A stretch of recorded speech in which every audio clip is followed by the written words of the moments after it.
Hola, buenas noches. Hace un par de días me habían convocado de un canal local para que hablara y brindara el testimonio acerca de esta resolución que había dictaminado el Gobierno Nacional en referencia a las salidas excepcionales en las cuales a partir del día lunes 12, las personas con discapacidad podían salir a 500 metros de sus hogares, acompañadas por un conviviente o alguno de sus padres, fundamentalmente personas que estuvieran comprendidas dentro del espectro autista. Para la realización de estas salidas había unos requerimientos que se especificaban en esta resolución que fue difundida por la Agencia Nacional de Discapacidad y lo que decía la misma era que podían salir con el documento nacional de identidad o una fotocopia del mismo o a través del teléfono, podían tener una foto del DNI de la persona con discapacidad, del acompañante que estuviese en ese momento, del certificado de discapacidad y después a través de un protocolo de la provincia de Córdoba. Lo que se reglamentaba también es que la necesidad de tener un certificado donde se debía señalar el profesional tratante, el médico, la excepcionalidad y la imperiosa necesidad de salida para poder realizar las mismas. Cuando a mí me llamaron del canal, me dijeron que, para que diese mi punto de vista más de cómo le estábamos viviendo nosotros en mi familia, considerando que yo tengo un hijo con una discapacidad y que está comprendido su síndrome dentro de los síndromes del espectro autista, lo que provoca además una discapacidad intelectual bastante grave.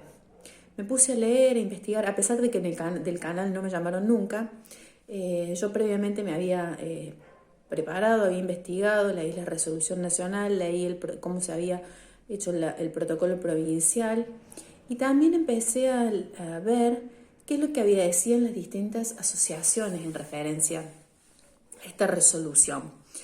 Y me encontré con algunas puntualizaciones, algunas cuestiones críticas, con las cuales coincidí bastante, ¿no? Porque en esta disposición yo sé que estamos en un momento de mucha confusión, incertidumbre y que muchas de las cosas que se hacen bajo la premisa de la buena intención.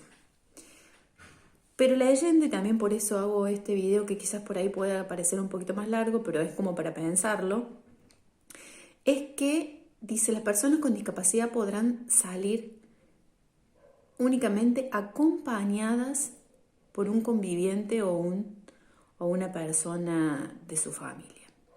He aquí una de las cuestiones que leí que se cuestionaban. ¿Qué pasa con la autonomía de muchas personas con discapacidad que pueden salir solos y que no hace falta que tengan un acompañante?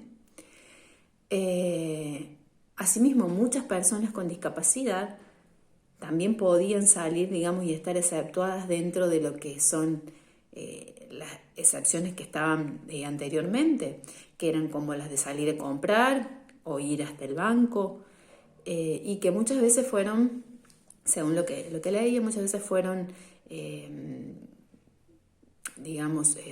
reprendidas por autoridades porque iban con un acompañante. Sí, pueden hacer los trámites solos, pero en algunos casos, una cosa no inhabilita a la otra. Y en otros casos donde salían solos, decían por qué no iban acompañados. Acá hay una violación a los derechos de las personas con discapacidad, básicamente con lo que tiene que ver su autonomía. Y otra de las cuestiones que señalaban en estos documentos y nos preocupan sobremanera, sobre todo a las familias, es la cuestión de la capacitación y los protocolos y las herramientas y las medidas de apoyo que se deberían tener en la información acerca de la prevención y todo lo que va saliendo en referencia a esta pandemia, ¿no? Muchas veces vimos o podemos ver informes o recomendaciones y no están en formato accesible para las distintas discapacidades. Muchas veces se habla desde el gobierno nacional y no hay intérprete de lengua de señas, otras veces no tiene subtitulados estos informes, o no está el lenguaje sencillo para que personas con discapacidad intelectual puedan comprenderlo. Y mucho más aún nos preocupa es qué sucede con la parte sanitaria y la capacitación del personal que está en los sistemas de salud, más allá, digamos, de que están desbordados. Pero pedirles esto y exigir esto también es una política que no debemos olvidar. ¿Qué sucede si una persona con discapacidad intelectual contrae este virus, el COVID-19? ¿De qué manera están preparados los servicios para poder atenderlo, para poder explicarlo? ¿Existen las configuraciones de apoyo para poder hacerlo? Si hay una persona sorda, ¿hay una garantía de intérprete de lengua de señas en las instituciones de salud que puedan recibirlo? Ojalá que sí. Yo he visto también muchas veces en Facebook o que se comparten algunas noticias que dicen que en casos, digamos, alarmantes de que haya mucha necesidad de respiradores, las personas con discapacidad podrían llegar a ser descartables. Yo quiero creer que hay garantías para que eso no suceda. Confío, digamos, en la ética profesional y en las políticas de Estado que eso no se permitiría.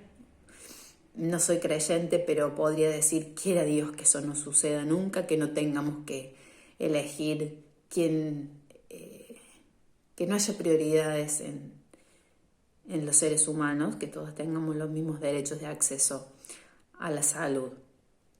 Me quedo pensando en un montón de cosas porque también me decían cómo sobrellevan ustedes la cuestión del encierro, la cuestión de esta cuarentena. La verdad que no es lo mismo hablar, y lo hablaba también con José, no es lo mismo llevar la cuarentena o esta disposición, digamos, de mantenerlo, este aislamiento, cuando están las condiciones socioeconómicas garantizadas y cuando no lo están. Creo que es mucho más difícil y mucho más complejo cuando hay, además de la discapacidad, muchas necesidades básicas insatisfechas. La vivienda, condiciones dignas, la alimentación, un montón de cosas que uno se pone a pensar día tras día. Por más que nosotros tengamos todo eso garantizado, uno no puede dejar de ser solidario y de pensar y de decir, bueno, el encierro no nos afecta tanto.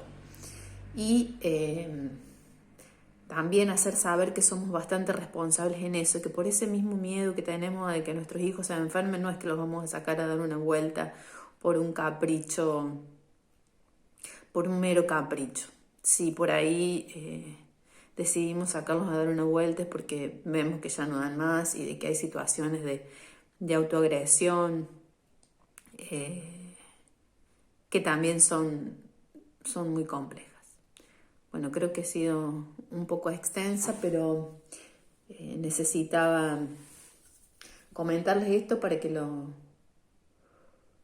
pensemos entre todos. Y bueno, también además que si ven a una persona con discapacidad que ha salido a dar una vuelta, sepan comprender que es muchas veces una necesidad imperiosa de hacerlo. Bueno, muchas gracias y muy buenas noches.